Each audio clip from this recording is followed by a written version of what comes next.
Hello and good day everyone.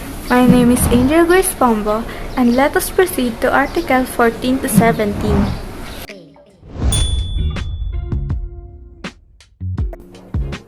As stated in Article 14, Spain shall have the power to establish consular officers in the ports places of the territories, the sovereignty over which has been either relinquished or ceded by the present treaty.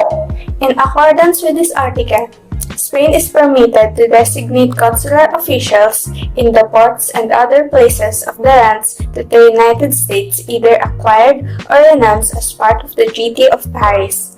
Consular personnel assist citizens and foster diplomatic and commercial ties between nations while representing a government's interests overseas.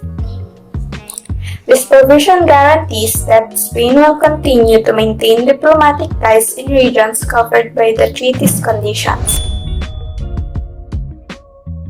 Article 15 states that the government of each country will, for the term of 10 years, accord to the merchant vessels of the other country the same treatment in respect of all port charges, including entrance and clearance dues, right dues and tonnage duties, as it accords to its own merchant vessels, not engaged in the coastwise trade.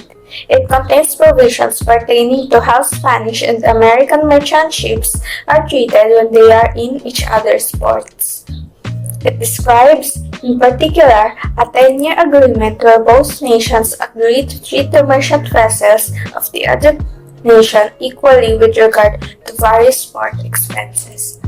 This article may at any time be terminated on 6 months' notice given either by government or to the other.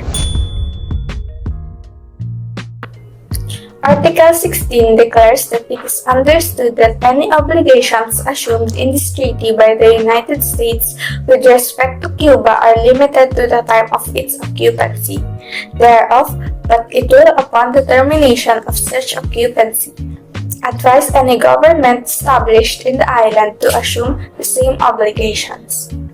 In accordance with this article, the United States' responsibilities under the treaty concerning Cuba are only applicable while the island is under American administration. Nevertheless, the United States is dedicated to advising any future government founded in Cuba to take on the same responsibilities specified in the treaty after this occupation ends.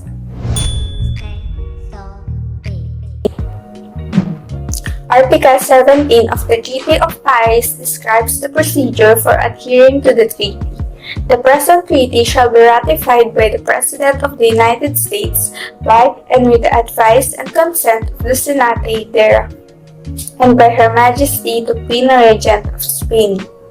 And the ratifications shall be exchanged at Washington within 6 months from the date hereof, or earlier if possible.